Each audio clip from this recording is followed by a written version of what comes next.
The sun beat down mercilessly on Katherine Flynn's back as she stumbled across the barren Nevada landscape, one hand clutching her swollen belly, the other gripping a tattered carpet bag containing everything she'd managed to take from her former life. 6 months pregnant and desperate, she had fled Ely under cover of darkness, escaping the man who had purchased her like cattle from her debt-ridden father. The year was 1878, and Katherine had decided that death in the wilderness was preferable to life as Jeremiah Blackstone's wife. "We'll be all right," she whispered to her unborn child, though her parched lips cracked with the effort. Better to die free than live caged. The irony wasn't lost on her freedom might cost both their lives out here in the unforgiving terrain of eastern Nevada territory. 3 days of walking had left her boots worn through, her dress filthy and torn. The water in her canteen had run dry hours ago, and the merciless June sun showed no sign of relief. Each step became more laborious than the last, until her vision blurred, the horizon wavering like heat off a blacksmith's forge. Katherine didn't see the rider approaching until he was nearly upon her. The thunder of hooves startled her from her stupor, and she turned, ready to fight despite her condition. If Blackstone had sent men after her, she wouldn't go easily. Instead, she saw a lone figure atop a chestnut mare, silhouetted against the punishing sky. As he drew closer, she noticed his worn leather vest, the dusty cowboy hat, and most importantly, the fact that she didn't recognize him. Not one of Blackstone's men, then. "Madam," the rider pulled up, his voice gentle with concern, "you look like you could use some help." Katherine swayed on her feet, pride battling with necessity. I'm fine," she managed, even as her knees buckled beneath her. The man dismounted in one fluid motion, reaching her just as she began to collapse. Strong arms caught her, easing her to the ground with surprising tenderness. "You're not fine," he said firmly, producing a canteen from his saddle. "Drink, but slowly." The water was warm but felt like heaven against her parched throat. Katherine drank carefully, studying her rescuer through half-closed eyes. He was tall and broad-shouldered, with sun-bronzed skin that spoke of years under the western sky. His eyes were the deep blue of a mountain lake, set in a face weathered by wind and hardship. Beneath his hat, she caught glimpses of sandy brown hair. "Wade Finch," he introduced himself, watching as she drank. "Foreman at the Silverhorn Ranch about 5 miles west of here." "Katherine Flynn," she replied, hesitating before adding, "I'm running away." Wade's eyes flickered to her pregnant belly, then back to her face. His expression didn't change, but something in those blue eyes softened.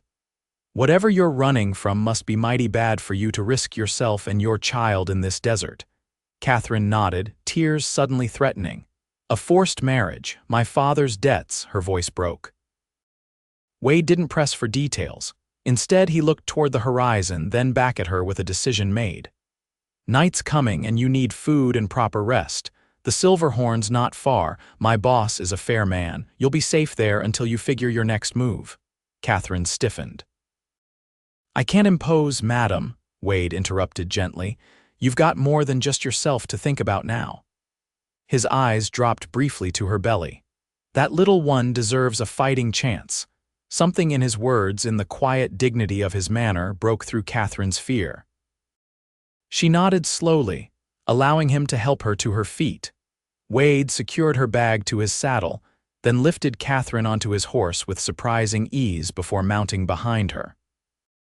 She sat stiffly at first, unaccustomed to such proximity with a stranger. But as they began moving, the rhythm of the horse and her own exhaustion made her lean back against his solid chest. "Your child will know only kindness at the Silverhorn," Wade said quietly, almost to himself. "I promise you that." The words, simple but profoundly certain, brought the first real hope Katherine had felt in months. She closed her eyes against fresh tears, too tired to hide her vulnerability. The Silverhorn Ranch sprawled across a verdant valley that seemed impossible after the harshness of the terrain Katherine had traversed. Cottonwoods lined a creek that cut through golden pastures, and cattle dotted the hillsides like dark seeds against the earth. The main house was modest but solid, with a wide porch and smoke curling invitingly from the stone chimney. As they approached, a heavy-set woman emerged, wiping her hands on her apron. "Wade Finch, you're late for," she stopped, seeing Katherine. "Who's this you've brought us, Mrs. Holloway? This is Miss Flynn. Found her wandering the eastern flats. She needs rest and care." Wade's tone left no room for argument as he dismounted and reached up to help Katherine down. The housekeeper's sharp eyes took in Katherine's condition, her torn clothes and the desperation still etched in her face. Whatever she might have said died on her lips, replaced by practical concern. "Well, don't just stand there, bring her inside. Poor thing looks ready to drop, Mrs. Holloway turned, calling over her shoulder, "I'll heat water for a bath and find something for her to wear. There's stew on the stove." Wade guided Katherine inside with a hand gently supporting her elbow. The ranch house was simple but comfortable, with solid furniture and clean, worn rugs. A fire crackled in the stone hearth despite the summer heat outside, keeping a large pot simmering with what smelled like the most delicious stew Katherine had ever encountered. Mrs. Holloway bustled around, pulling out a chair at the kitchen table. "Sit, child. Food first, then we'll see to cleaning you up." Katherine sank gratefully into the chair. "I don't know how to thank you. I can work. I'm strong despite." She gestured vaguely at her condition. Wade shook his head. "Rest now. There's time enough for sorting details later." A bowl of rich stew appeared before her, along with a chunk of fresh bread. Katherine tried to eat slowly, maintaining some dignity, but hunger soon overcame manners. Mrs. Holloway simply refilled her bowl without comment when she finished. "Mr. Townsend's away on business in Carson City," Wade explained between bites of his own meal. "He's the owner here, but he wouldn't turn away someone in need. You can stay until you decide your course." Katherine set down her spoon, suddenly overwhelmed by the kindness of these strangers. "I can't stay long. The man I fled, Jeremiah Blackstone, he's powerful in Ely. He'll be searching for me." Wade's expression hardened slightly. "Blackstone, the mining investor," Katherine nodded. "My father owed him money. Payment." She couldn't keep the bitterness from her voice. "And the child?" Mrs. Holloway asked gently. Katherine placed a protective hand over her belly. "My late husband's. Thomas died in a mining accident 6 months ago. I had no family but my father and he."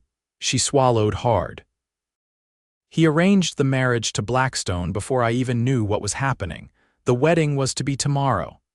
Wade and Mrs. Holloway exchanged glances. "Well," the housekeeper said firmly, "you're safe here for now. Finish your meal, then we'll get you cleaned up and into bed. Everything looks brighter after rest." After dinner, Mrs. Holloway led Katherine to a small but clean bedroom off the kitchen and helped her bathe in a copper tub.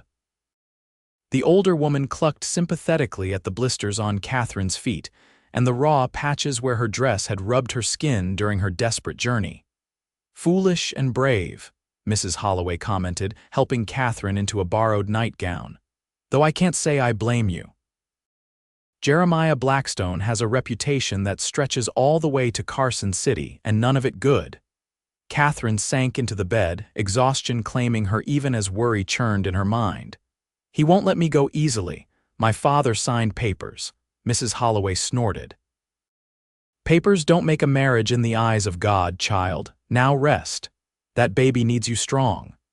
Sleep came swiftly, deep and dreamless, the first peaceful rest Katherine had experienced since learning of her father's betrayal. She woke to sunlight streaming through simple curtains and the distant sounds of ranch life, men calling to one another, horses nickering, the lowing of cattle. For a moment, disorientation seized her. Then the events of the previous day came flooding back, along with the realization that she had found temporary sanctuary, but her problems remained. Blackstone would be looking for her. He was not a man who accepted the loss of what he considered his property. A knock at the door preceded Mrs. Holloway's entrance, bearing a tray with breakfast and a bundle of clothing. "Good morning, dear. Thought you might be hungry." Katherine sat up, suddenly aware of her imposing presence. Mrs. Holloway, I can't thank you enough, but I shouldn't stay. I've brought trouble to your door. The older woman set down the tray firmly. Eat first, worry later. I've brought some of Mrs. Townsend's old things. She was about your size before she passed, God rest her soul. The mention of the ranch owner's deceased wife sobered Katherine further, but the smell of fresh biscuits and eggs weakened her resolve to leave immediately. She ate, while Mrs. Holloway laid out a simple but well-made dress of dark blue calico. Wade's asking around town today, discreetly, Mrs. Holloway said, helping Katherine dress afterward. Seeing if there's word about you being missing yet. The Silverhorn is far enough from Ely that news doesn't travel fast, but we should be prepared. Katherine's hands stilled as she buttoned the bodice. I can't involve you all in my troubles. Mr. Blackstone is dangerous when crossed. Mrs. Holloway's weathered face hardened. Child, I've lived out here 40 years. Seen men like Blackstone come and go. They think their money makes them kings, but out here it's character that counts. She patted Katherine's hand. Now, Wade suggested you might help me in the garden today. Keeping busy helps worries seem smaller, and staying out of sight is prudent for now.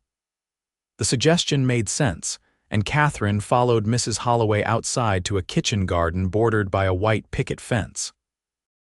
Despite her pregnancy, Katherine found working in the earth soothing. The repetitive tasks of weeding and harvesting gave her mind space to consider her options, limited though they seemed. Around midday, Wade returned, his expression grim as he dismounted in the yard. He spoke briefly with two ranch hands before spotting Katherine in the garden.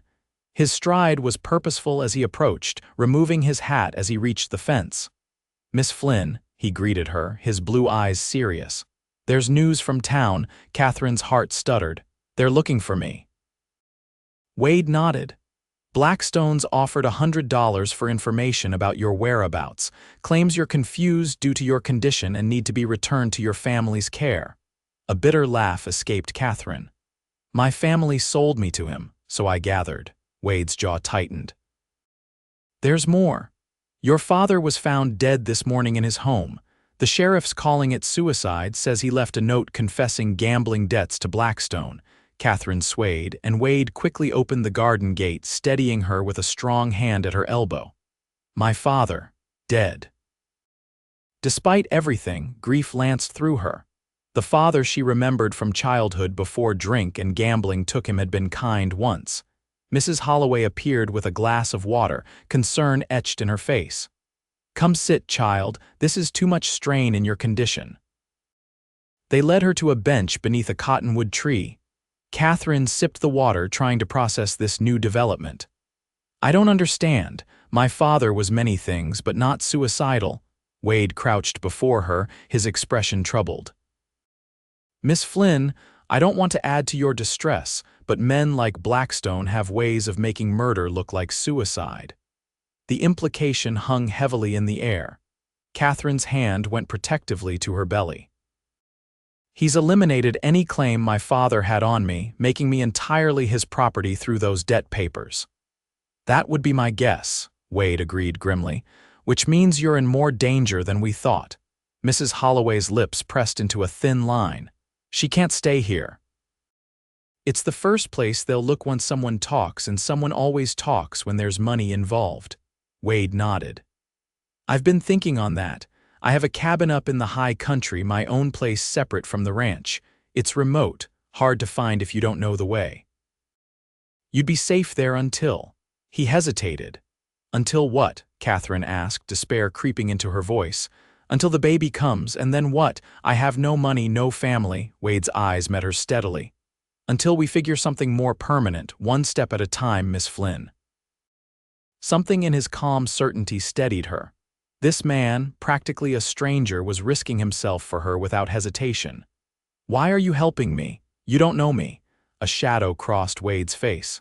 Let's just say I've seen what happens when good people have nowhere to turn. He stood, settling his hat back on his head. We'll leave at nightfall. It's safer to travel the high trails in darkness, fewer eyes to see us. The rest of the day passed in tense preparation. Mrs. Holloway packed food supplies and extra clothing, while Wade arranged for his absence from the ranch, telling the hands he was tracking mountain lions that had been preying on calves. By dusk, 2 horses were saddled and waiting Wade's chestnut mare and a gentle dun gelding for Katherine. "Are you sure you can ride?" Wade asked as he helped her mount, his concern evident. Katherine adjusted her skirts over the side saddle, grateful that Mrs. Townsend's riding habit fit her expanding figure. "I grew up riding. It's walking that became difficult." Wade's smile transformed his face, softening the weathered lines and bringing warmth to his eyes. "Then we'd best be off before full dark." They rode north into the foothills, leaving the Silverhorn's lush valley for steeper terrain. Wade led them along game trails and dry creek beds, clearly choosing a path that would leave minimal traces. Katherine found herself impressed by his woodcraft and the care with which he selected their route, often doubling back or crossing rocky ground where hoofprints wouldn't show. The night was clear, a half moon providing just enough light to travel by. Despite her exhaustion and the constant worry gnawing at her mind, Katherine found herself marveling at the beauty of the Nevada wilderness by moonlight. The silver-touched sagebrush, the distant howl of coyotes, the vast canopy of stars overhead, there was a wild freedom here that spoke to her soul. "You ride well," Wade commented after several hours of mostly silent travel. "Most ladies I've known would be complaining by now." Katherine smiled faintly. "I'm not most ladies, Mr. Finch. Necessity has a way of stripping away pretensions." "Wade," he corrected. "Out here formality seems foolish." "Wade," she echoed, testing the name. "Then you must call me Katherine." They continued upward, the terrain growing steadily more rugged. Pine forests replaced sagebrush and the air cooled considerably. Just when Katherine thought she couldn't remain in the saddle another moment, Wade pointed ahead to a dark outline against the starry sky. "There, home such as it is." The cabin was small but solidly built of pine logs, nestled in a clearing surrounded by towering ponderosas. A small creek gurgled nearby, and a lean-to shelter housed a weathered wagon and tools. It looked like exactly what it was, a frontiersman's private sanctuary. Wade helped her dismount, supporting her weight as her legs threatened to buckle after the long ride. "Let's get you inside. It's not much, but it's warm and dry." The interior was simple. One main room with a stone fireplace, rough-hewn table and chairs, a bed built into one corner, and shelves lined with provisions and books, more books than Katherine would have expected. A loft space above appeared to hold additional storage. Wade lit a lantern, then knelt to start a fire in the hearth. "You take the bed, I'll sleep in the loft." Katherine sank onto a chair, mashing her lower back. "I can't take your bed, you can and will," Wade interrupted firmly. "You're carrying precious cargo, Katherine." "Besides," he added with a small smile, "my mother would haunt me if I let an expectant mother sleep anywhere but the best spot available." The fire caught, spreading warmth through the cabin. Wade busied himself preparing a simple meal of jerky, hardtack, and coffee, apologizing for the fare. "Tomorrow I'll hunt fresh meat. There's a garden patch out back that might have early greens." Katherine accepted the food gratefully, watching him move around the small space with easy familiarity. "How long have you had this place?" 5 years, Wade replied, settling across from her with his own plate. "Worked for the Silverhorn 7 years, saved every penny. Land up here isn't worth much to most, too high for good grazing, too remote for farming. But it suits me." "It's lovely," Katherine said sincerely. "Peaceful." Wade's expression softened. "That it is." He hesitated, then asked, "Your husband Thomas, you said, what was he like?" The question caught Katherine off guard, but she found herself wanting to answer. "Kind, hardworking, not particularly ambitious, but honest." She traced patterns in the wooden tabletop. "We weren't passionately in love, but we were friends. The marriage was arranged by our parents, but fortunately we suited well enough." "I'm sorry for your loss," Wade said quietly. Katherine nodded, her hand moving to her belly. "This little one is all I have left of him. After Thomas died in the mine collapse, I discovered I was expecting. I thought my father would be pleased a grandchild." Her voice hardened. "Instead, he saw it as a complication in his plan to settle his debts through me." Wade's jaw tightened. "Some men don't deserve the title of father." Something in his tone suggested personal experience, but Katherine didn't press. They finished their meal in companionable silence, and Wade showed her where he kept fresh water and extra blankets before climbing to the loft, leaving her the privacy of the main room. Exhaustion claimed her quickly, but not before she offered a silent prayer of thanks for this unexpected sanctuary and the quiet cowboy who had offered it so freely. The next week established a rhythm to their secluded existence. Wade rose early each morning to check for any signs of pursuit before hunting or working in the small garden plot. Katherine took over the cabin's upkeep, cooking meals from their limited supplies and the fresh game Wade provided. Her pregnancy advanced, her belly growing more pronounced, but the rest and decent food improved her health remarkably. They talked during meals and in the evenings by the fire. Katherine learned that Wade had come west as a young man after the Civil War, working cattle drives from Texas before settling in Nevada.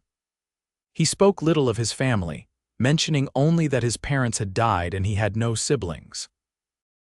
There was a reserve about him, a careful distance that Katherine respected. They were, after all, still largely strangers bound by extraordinary circumstances, yet she found herself increasingly drawn to his quiet strength and unwavering integrity. Wade Finch was unlike any man she had known, neither the rough miners of Ely nor the calculating businessmen like Blackstone. He moved through the world with purpose and principle, expecting no reward for doing what he considered right. On the 8th day, Wade returned from checking the trail with a worried expression. "Riders passed through the lower valley yesterday, 3 men moving slow, looking at the ground." Katherine's hands stilled in the bread dough she was kneading. "Tracking us, maybe." Wade removed his hat, running a hand through his sandy hair. "Could be just hunters, but I don't like the timing." "What should we do?" Katherine asked, fighting rising panic. Wade considered. "Nothing yet. They were still miles from here, and I've been careful about our trail. But I think I should ride to town tomorrow, see what news there is." The thought of him leaving, even briefly, sent a spike of fear through Katherine. "Is that safe?" "Safer than staying ignorant," Wade replied. "I need to know if they're still looking for you, how wide the search has spread." "Mrs. Holloway can get messages to me through one of the hands I trust." Katherine nodded reluctantly. "You're right, of course." Wade studied her face. "I'll be back by nightfall. You'll be safe here. The cabin can't be seen from the main trail, and you know how to use this." He gestured to the rifle mounted above the door. "I do," Katherine confirmed. Her father had insisted she learn to shoot, one of the few useful skills he'd imparted. "Be careful, Wade, if anything happened to you because of me." "Nothing will happen," he assured her with more confidence than she felt. "I'm just another cowhand heading to town for supplies. No one will look twice." Wade departed at dawn the next morning, leaving Katherine alone with her thoughts and fears. She busied herself with chores, finding comfort in the routine of sweeping the cabin floor, tending the garden, and preparing food for Wade's return. By mid-afternoon, however, restlessness drove her outside to sit on the rough-hewn bench beside the cabin door. The high country air was crisp and sweet, filled with the scent of pine and wildflowers. In another circumstance, this might have been paradise, a peaceful retreat from the world's demands. Instead, it was a beautiful prison, her freedom limited by the threat stalking her. Her hand rested on her swollen belly, feeling the child shift within. "What kind of life can I give you?" she whispered. "Always running, always afraid," the baby kicked in response, as if protesting such a fate. Katherine smiled despite herself. This child had Thomas's fighting spirit, if nothing else. The sound of approaching hoofbeats snapped her to alertness. She retreated inside the cabin, grabbing the rifle and checking that it was loaded before positioning herself beside the window. Relief flooded her when she recognized Wade's distinctive silhouette against the setting sun. She set the rifle aside and met him at the door, immediately sensing his tension as he dismounted. "What is it? What did you learn?" Wade secured his horse before answering, his expression grave. Blackstone's expanded the search, doubled the reward, and hired professional trackers. The story in town is that you've stolen valuable family heirlooms along with yourself. Katherine laughed bitterly. "The only thing of value I took was my mother's locket." "It's just an excuse," Wade said, following her inside. "The men I saw yesterday were definitely searchers. They've been asking at every homestead and ranch within 50 miles of Ely." Katherine sank into a chair. "Then it's only a matter of time before they find us." "Not necessarily." Wade removed his hat, setting it on the table. "I've been thinking. The search is concentrating east and south of Ely, the directions most people would go to reach larger settlements. No one's looking north into the high country yet." "But they will eventually," Katherine pointed out. Wade nodded slowly. "Yes, which is why we need to consider more permanent options." "Such as?" Wade sat across from her, his blue eyes serious. "There's a small settlement over the mountains in Idaho Territory, Silver Creek. It's growing now that the mines are producing, but it's new enough that people don't ask many questions about newcomers." Hope flickered in Katherine's chest, quickly tempered by practicality.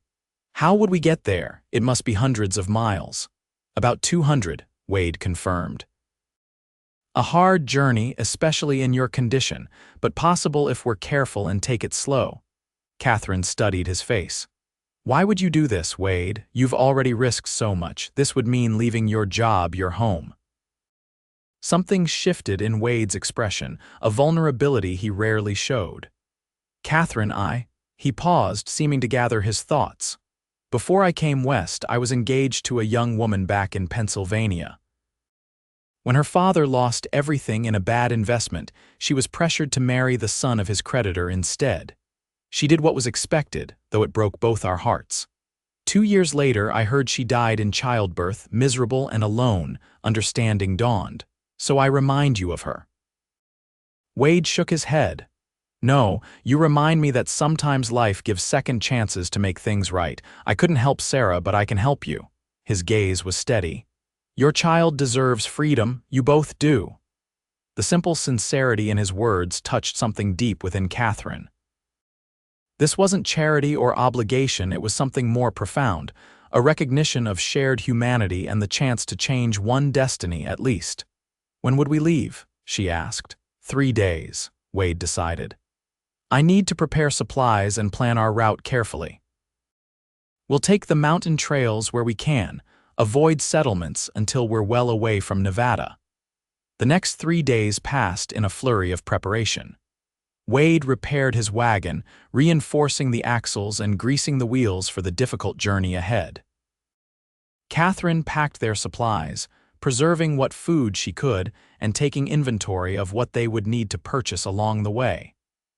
They worked together with a quiet efficiency that felt strangely domestic, as if they'd been partners for years rather than weeks.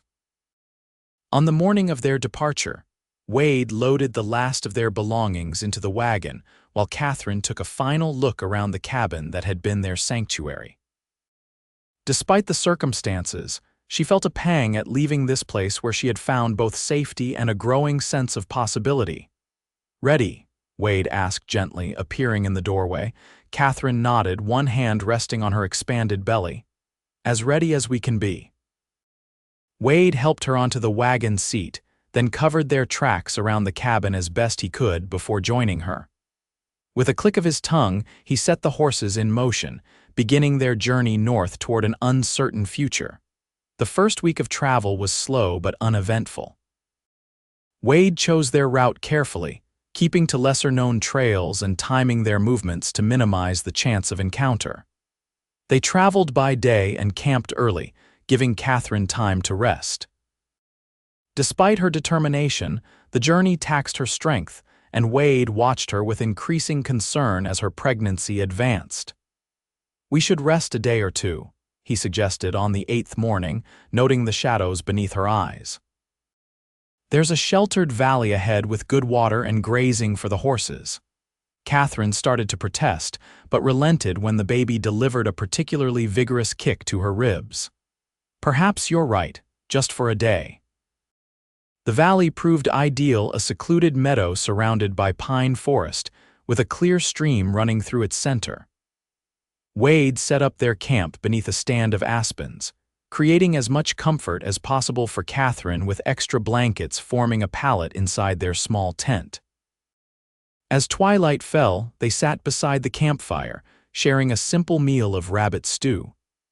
The mountain air carried the scent of wildflowers and pine, and the stars emerged overhead in dazzling profusion. Despite the circumstances, there was a strange peace in this moment, as if they existed outside the normal flow of time. "How much further to Silver Creek?" Katherine asked, setting aside her empty bowl. Wade added another stick to the fire. "Another week, if the weather holds and the passes are clear. It's late enough in summer that we shouldn't encounter snow, but early storms aren't unheard of." Katherine nodded, her hand absently stroking her belly. The baby was active tonight, rolling and kicking as if participating in the conversation. Wade's eyes followed her movement. "May I?" he asked hesitantly, gesturing toward her stomach. Surprised, Katherine nodded. Wade moved closer, gently placing his large, calloused hand against the swell of her abdomen. His expression transformed with wonder when the baby kicked against his palm. "Strong," he said softly, "like its mother." Their eyes met over the distance between them, and something unspoken passed in that gaze, a recognition, perhaps, of the unusual bond forming between them. Katherine felt heat rise in her cheeks and looked away first, suddenly conscious of their isolation and the intimacy of the moment. Wade cleared his throat, withdrawing his hand. "I should check the horses before turning in." Katherine watched him walk away, conflicted emotions swirling within her. This man had saved her life, risked everything to help her without asking anything in return. She trusted him completely, felt safe in his presence in a way she'd rarely experienced. But there was something more growing between them, something neither had acknowledged directly. She was still a widow in mourning, carrying another man's child, fleeing a danger that shadowed their every move.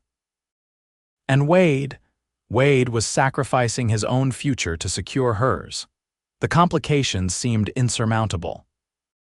Yet as she prepared for sleep that night, listening to Wade's steady breathing from his bedroll near the fire, Katherine found herself wondering what kind of father he would be, gentle but firm, teaching a child to ride and shoot, to read from those books he treasured, to live with the integrity he embodied. The thought followed her into dreams that left her blushing upon waking. Their day of rest stretched to 2 when rain moved in, turning the trails to mud and making travel dangerous for the heavily laden wagon. They used the time to repair harnesses, mend clothing, and smoke meat for the journey ahead.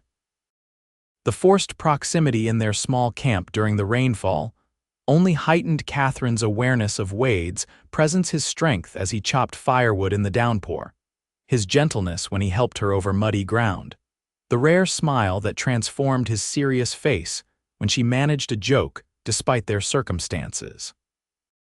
On the third morning, they resumed their journey, making slower progress on the rain-soaked trails. Wade grew increasingly vigilant as they approached more traveled routes, often scouting ahead before allowing the wagon to proceed. His caution proved warranted when, near dusk on their 4th day back on the trail, he returned from such a reconnaissance with tension etched in every line of his body. "Riders ahead," he reported tersely. 4 men, heavily armed, making camp at the junction where our trail meets the main route north. Katherine's hand flew to her throat. "Blackstone's men? Can't be certain, but they match the description of the trackers I heard about in town." Wade's jaw tightened. "We can't risk continuing on this route." "What options do we have?" Katherine asked, fighting to keep her voice steady. Wade considered, his eyes scanning the terrain around them. "There's another pass about 5 miles east of here. It's steeper, more difficult for the wagon, but it will take us around their position and rejoin the northern trail beyond their likely search area." Then that's what we must do, Katherine said firmly. Wade nodded, his expression troubled. We'll have to travel through the night to reach the alternate trail before dawn. Can you manage it? Katherine straightened on the wagon seat. I can manage what I must. The night journey proved as difficult as Wade had anticipated. The eastern trail was barely more than a game path in places, forcing them to move at a crawl while Wade walked ahead, leading the horses over the roughest terrain. The moon, now full, provided enough light to navigate, but every shadow seemed to harbor potential danger. Katherine clenched her teeth against the discomfort as the wagon jolted over rocks and ruts. The baby protested the rough treatment with increasingly vigorous movements. By midnight, they had covered barely 3 miles, and Katherine was fighting waves of pain that seemed different from the normal discomforts of pregnancy. "Wade," she finally called softly, "I think we need to stop." He turned immediately, concern evident even in the moonlight. "What is it?" "The baby," Katherine managed, gripping the wagon seat. "Something's wrong." "The pains are coming regularly now." Wade was beside her in an instant, helping her from the wagon seat. "How close together?" "Every few minutes, growing stronger." Katherine leaned heavily against him as another contraction gripped her. "It's too early. I'm not due for another month." Wade's expression was grim. "The journey, the stress, it's brought it on early." He scanned their surroundings. "We can't stay here on the open trail. There's a sheltered hollow just ahead where I've camped before. We can reach it before the next contraction." Supporting much of her weight, Wade helped Katherine forward while leading the horses. The hollow proved to be a small clearing beneath an overhanging rock face, not ideal, but offering some protection from both elements and searching eyes. Working with urgent efficiency, Wade prepared the best space he could, creating a soft pallet of blankets beneath the rocky overhang and building a small, nearly smokeless fire for warmth and light. Katherine sank onto the makeshift bed, breathing through another contraction as Wade retrieved his saddlebags. "I don't know much about birthing," he admitted, "but my mother was a midwife. I used to help her prepare her supplies." He produced clean cloths, a small flask of whiskey, and a knife that he immediately set to sterilizing in the fire. Katherine managed a strained smile. "I don't know much either. Women don't usually discuss such things with unmarried ladies." Another contraction seized her, stronger than before. When it passed, she gripped Wade's hand. "If something happens to me, promise you'll take the baby to Silver Creek. Don't let Blackstone find it." Wade's blue eyes were fierce in the firelight. "Nothing will happen to you. I won't allow it." The labor progressed with frightening speed for a first birth. Katherine fought to remain quiet despite the pain, ever conscious of the men who might be searching for them. Wade stayed at her side, supporting her through each contraction, offering water and encouragement with a steadiness that belied his own fear. Just before dawn, with a final tremendous effort, Katherine brought her child into the world, a robust boy with a powerful cry that Wade quickly muffled against his chest, while completing the delivery procedures he'd seen his mother perform years ago. "A son," Wade said softly, wrapping the infant in clean cloth before placing him in Katherine's trembling arms. "Strong and perfect." Katherine gazed down at her son's red, wrinkled face with wondering exhaustion. "Thomas," she whispered, "for his father." Then looking up at Wade with tears in her eyes, and Wade for his middle name, "for the man who saved us both." Wade's expression cracked with emotion he couldn't hide. He touched the infant's tiny hand with wonder. "Thomas Wade, a fine name for a brave boy."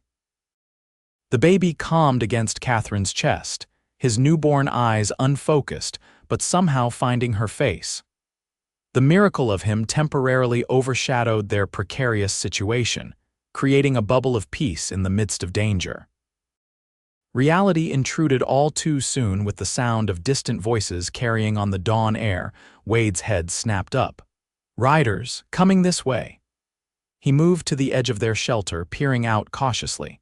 "At least 3, following the same trail we took." Fear lanced through Katherine's exhausted body. "They're tracking us." Wade nodded grimly, returning to her side. "Can you travel? I know it's asking the impossible, but help me up," Katherine interrupted, her arms tightened protectively around her son. "I'll do whatever necessary."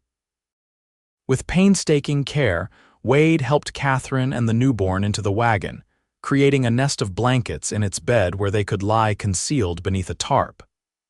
He worked silently, efficiently, his face set in lines of determination as he obscured their campsite and prepared to move out. "Stay completely still," he instructed, covering them. "No matter what happens." Through a small opening in the tarp, Katherine watched Wade take the reins and guide the wagon forward, away from the main trail and deeper into a pine forest that offered concealment.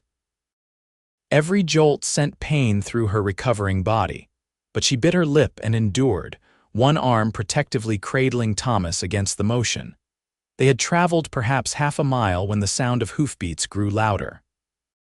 Wade pulled the wagon into a dense thicket of underbrush, then dismounted, drawing his rifle. "Who goes there?" A voice called from beyond Katherine's limited view. "Just a prospector," Wade answered easily. "Heading to Silver Creek for supplies." Katherine held her breath as footsteps approached. Through her narrow vantage point, she could see Wade standing casually beside the wagon, rifle held non-threateningly but ready. A man appeared at the edge of her vision, tall, with a scarred face and the hard eyes of someone who hunted men rather than game. "Seen anybody on the trail?" "Young woman pregnant, might have been with a man," Wade shook his head. "Been alone 2 weeks, ain't seen nobody but deer and coyotes." The tracker studied Wade suspiciously, then glanced at the wagon. Katherine froze, pressing Thomas against her chest to prevent any sound. The baby, miraculously, remained silent. "Mind if we take a look at your wagon?" the man asked, hand resting on his holstered pistol. "Rather you didn't," Wade replied, his tone hardening slightly. "Got personal items belonging to my late wife." Still ain't easy having strangers pawing through them. The mention of a dead wife seemed to strike a chord with the tracker. His posture relaxed slightly. "Understand that. Lost my own woman to fever 3 years back." Wade nodded solemnly. "Changes a man." A moment of silent understanding passed between them before the tracker stepped back. "Sorry for your trouble. We'll move on." He hesitated. "If you do see a pregnant woman, young, pretty, auburn hair, there's good money for information. She's confused, family's worried." "I'll keep an eye out," Wade promised neutrally. Though folks coming to these mountains usually have their reasons for seeking solitude, the tracker gave him a measuring look before retreating. "Travel safe, prospector." Katherine barely breathed until the sound of hoofbeats faded completely. When Wade finally pulled back the tarp, his face was drawn with tension. "That was too close," he said, helping her sit up.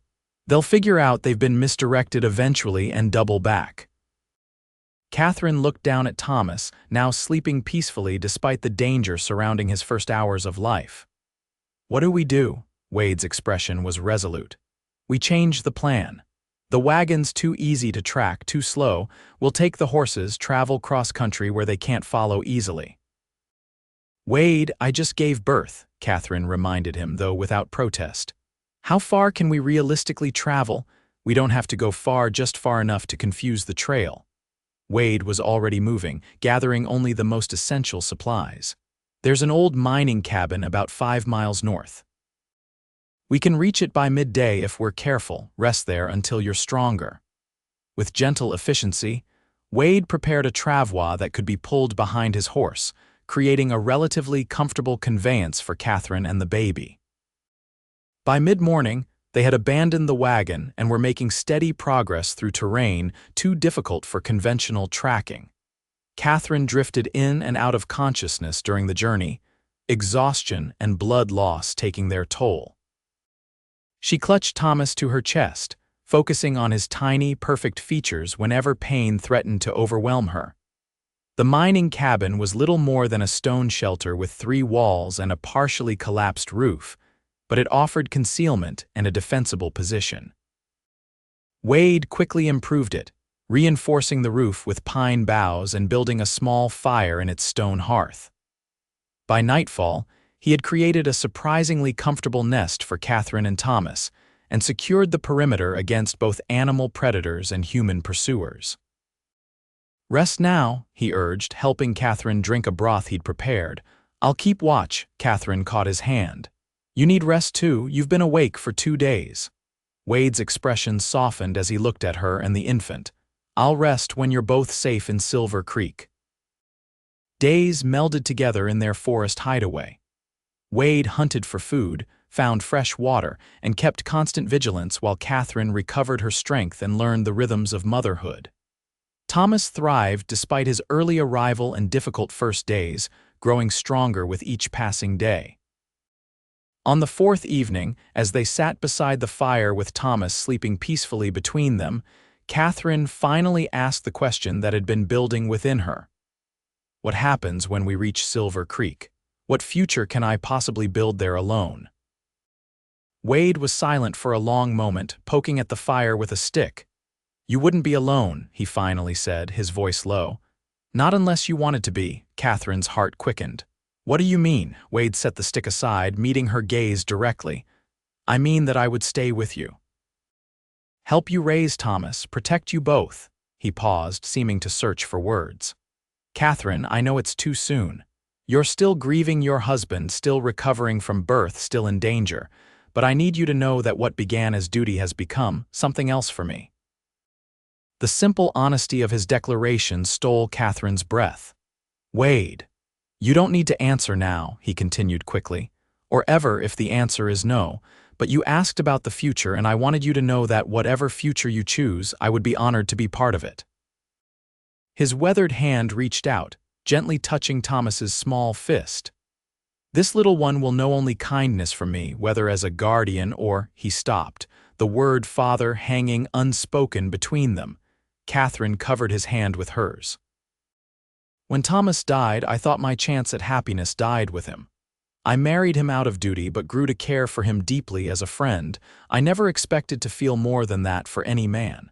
Wade waited, his expression guarded yet hopeful. "But these past weeks with you." Katherine continued, finding courage in his steady gaze. "You've shown me what true strength is, what integrity means. You've risked everything for a woman you didn't know and a child not your own." Her voice softened. "How could I not come to care for such a man?" The hope in Wade's eyes kindled to something warmer. "Katherine, are you saying—" "I'm saying that I don't know what the future holds," she interrupted gently. "But I know that Thomas and I would be blessed to face it with you beside us." Wade's hand turned beneath hers, their fingers intertwining. He leaned forward slowly, giving her time to withdraw if she wished.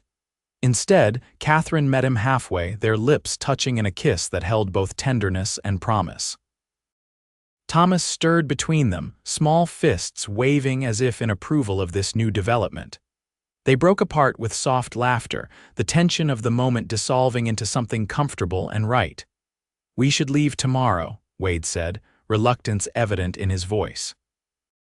"It's not safe to stay in one place too long." Katherine nodded, though part of her wished they could remain in this peaceful moment, this sheltered space where possibilities had opened before them. "How far to Silver Creek now?" 3 days if we're careful, 2 if we push hard." Wade studied her face. "Are you strong enough?" Katherine smiled, feeling a new determination. "With you and Thomas beside me, I'm strong enough for anything." They departed at first light, traveling north through increasingly rugged terrain. Wade had fashioned a sling that allowed Katherine to carry Thomas against her chest, leaving her hands free to manage her horse. They moved cautiously but steadily, avoiding open ground and keeping to forest paths where pursuers would struggle to follow. By nightfall of the 2nd day, Wade announced they had crossed into Idaho territory. "Another day's ride to Silver Creek," he said as they made camp in a protected ravine. "We should reach it by tomorrow evening." That night, as they sat beside their small fire, Wade seemed preoccupied, repeatedly checking their surroundings and adjusting his weapons. Katherine, nursing Thomas after their evening meal, watched him with growing concern. "What is it?" she finally asked. "You're expecting trouble." Wade sighed, settling beside her. Just being cautious. We're closer to civilization now, which means more eyes that might recognize you from the reward posters. Catherine's arms tightened around Thomas. Will we ever truly be free of Blackstone? Yes, Wade said with quiet certainty. Once we reach Silver Creek, I have a plan. He hesitated. There's a circuit judge who visits the settlement monthly. I'm thinking we could be married immediately, giving you and Thomas legal protection under my name. The practical proposal, devoid of romantic sentiment but full of protective care, was so characteristic of Wade that Katherine found herself smiling despite the seriousness of their situation. Are you asking me to marry you, Wade Finch? A flush crept up his neck, visible even in the firelight. Doing a poor job of it, aren't I? My mother would be ashamed. He took Catherine's free hand. I meant to wait until we were safe, do this properly, but yes, Katherine Flynn, I'm asking you to be my wife. Not just for protection, but because I've come to love you and Thomas more than I believed possible. The simple declaration, delivered without flourish but with absolute sincerity, moved Katherine more than any elaborate proposal could have. Yes, she answered, tears blurring her vision. Yes, I will marry you. Wade's smile transformed his face, years of solitude falling away as he leaned forward to kiss her, a gesture interrupted by Thomas's indignant squawk as he was caught between them. Laughing, they drew apart. He'll need to get used to sharing you, Wade teased gently. He'll have time, Katherine promised. A lifetime. The final leg of their journey to Silver Creek began in mist-shrouded dawn. They traveled more openly now, following an established trail that wound through pine forests and across mountain meadows bright with summer wildflowers. By mid-afternoon, they caught their first glimpse of the settlement, a collection of wooden buildings nestled in a valley, with mine entrances visible on the surrounding hillsides. It's smaller than Ely, Wade observed as they paused on a ridge overlooking the town, but growing fast. The silver strike last year brought miners and merchants. New people arrive weekly. Katherine studied the town, hope and apprehension mingling in her chest. Will we blend in among so many newcomers? That's the plan, Wade confirmed. We'll present ourselves as a young family seeking a fresh start. With the baby, no one will question our story. They approached Silver Creek as dusk softened the harsh lines of the mining town, casting a golden glow over weathered buildings and dusty streets. Despite its rough appearance, Katherine found herself drawn to the energy of the place, the sound of a piano drifting from the saloon, children playing beside the creek that gave the town its name, women calling family members to evening meals. Wade led them to a modest boarding house at the edge of town, securing a room with minimal questions from the proprietress, a bustling widow named Mrs. Donovan, who seemed more interested in cooing over Thomas than inquiring about their past. Poor lamb, traveling so young, she clucked, showing them to a clean, simple room.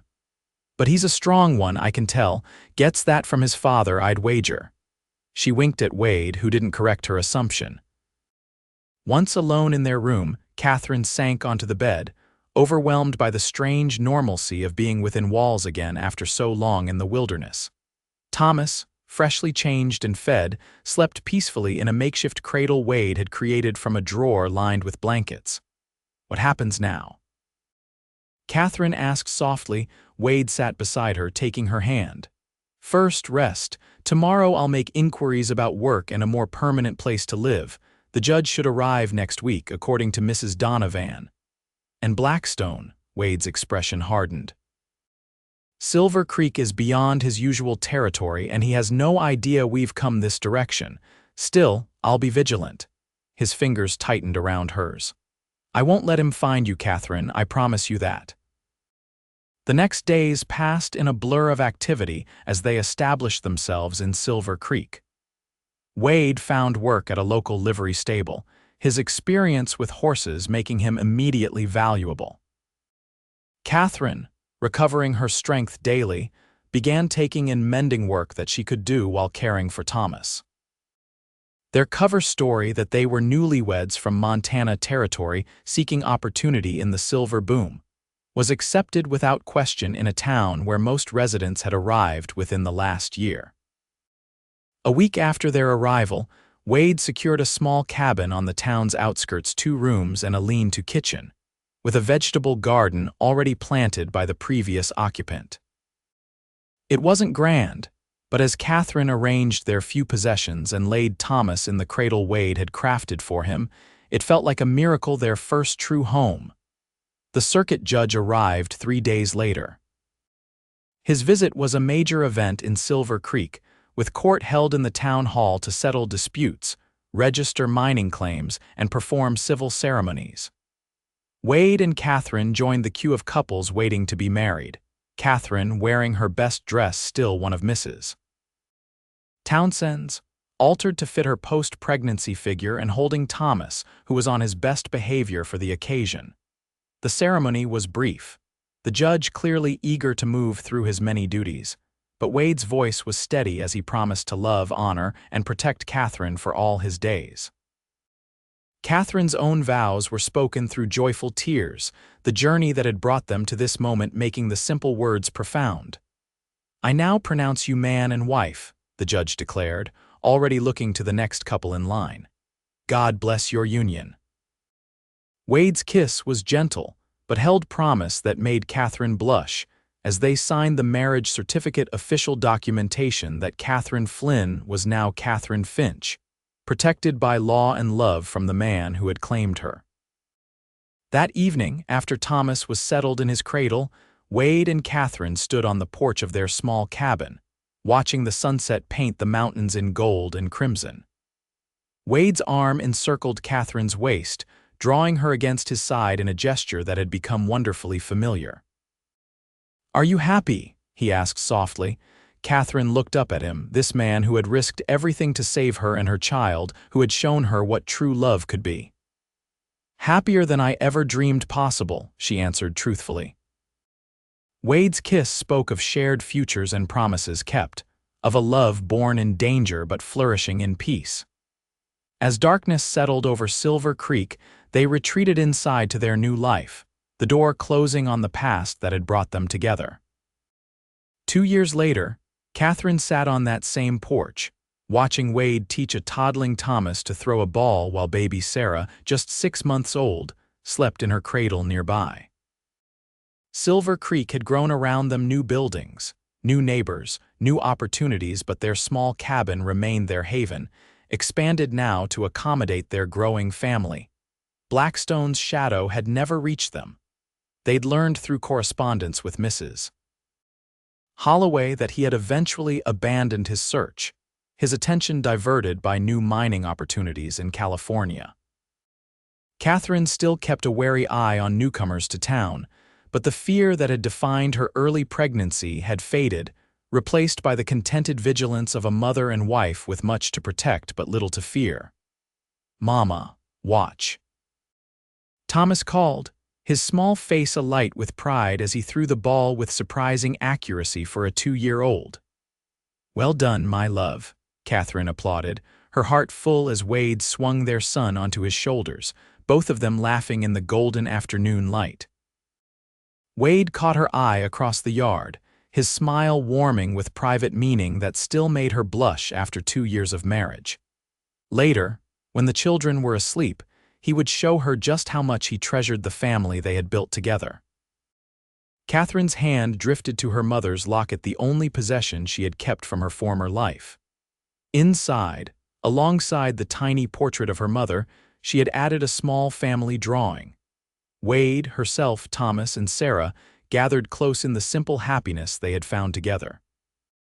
"Your children will know only kindness," Wade had promised her that day in the desert when she was alone, pregnant, and desperate. Looking at her family now, at the gentle man who had become father to her son and given her a daughter, at the home they had built from nothing but love and determination, Katherine knew it was a promise gloriously kept.